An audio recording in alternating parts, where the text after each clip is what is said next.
Russia, on the other hand, has spent billions under President Putin to upgrade and modernize the capabilities of forces that were dilapidated after the breakup of the Soviet Union. Moscow's special units are now seen as equals of the best in the world. Back in the Ukrainian capital, a different kind of protest is going on, one that is united against a Russian intervention. People gathered on Independence Square, which had been the hub of the major unrest in the capital for the last 3 months. Looking back, they are afraid their fate will go the way of Georgia, which it invaded in 2008, citing the need to protect Russian citizens. Russia went to war with Georgia over breakaway Abkhazia and South Ossetia, which have large ethnic Russian populations. The war lasted 5 days, and Russia remained in control of Abkhazia and South Ossetia.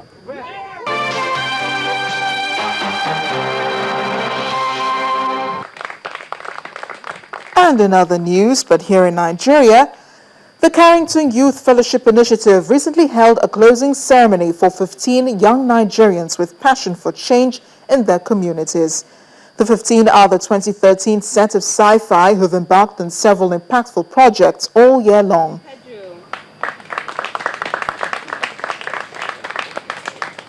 I had a passion for the environment, how it can be better, how we can live more sustainably.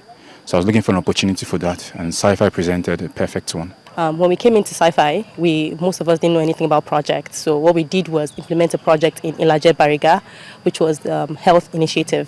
It was in 2 phases. First, we spoke to women in Ilaje Bariga about malaria, and then we give them free insecticide nets to pregnant mothers and mothers with children under 5. And when we were there, it was a shocker for us because we figured that some of them had gotten insecticide nets before from some other NGOs, but weren't taught how to use it, and decided to use it to fish. And so it killed their fishes, and some didn't know how to use it, and so it hurt their children because they didn't spread it out for 24 hours. There was just some basic things here and there in the community when we got there. And so what we did was start from the basics. Start to tell them, we're not here to kill your children or kill your fishes.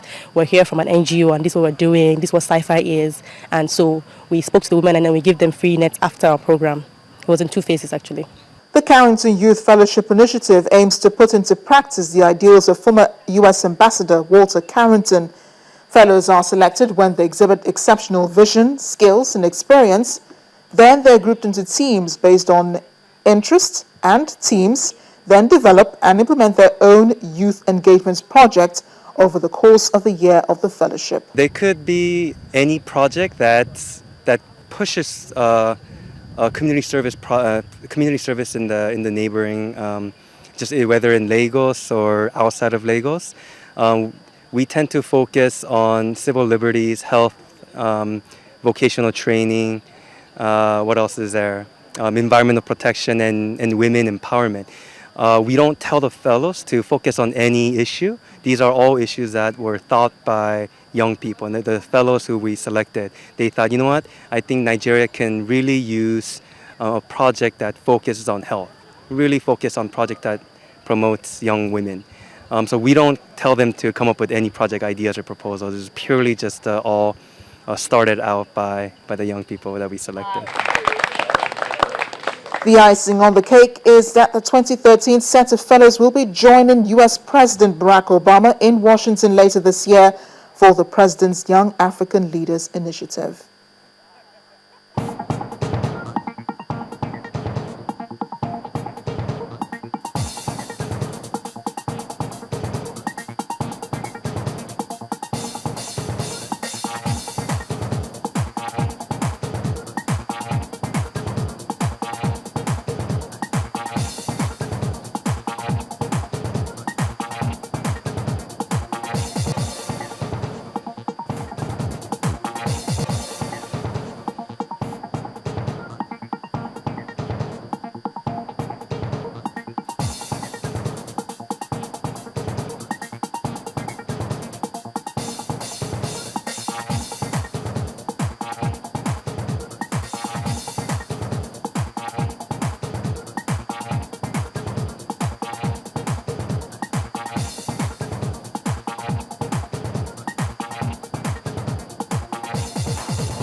And that's Diplomatic Channel this week. Thanks for watching. I am Amarachi Ubani. I'll see you next time.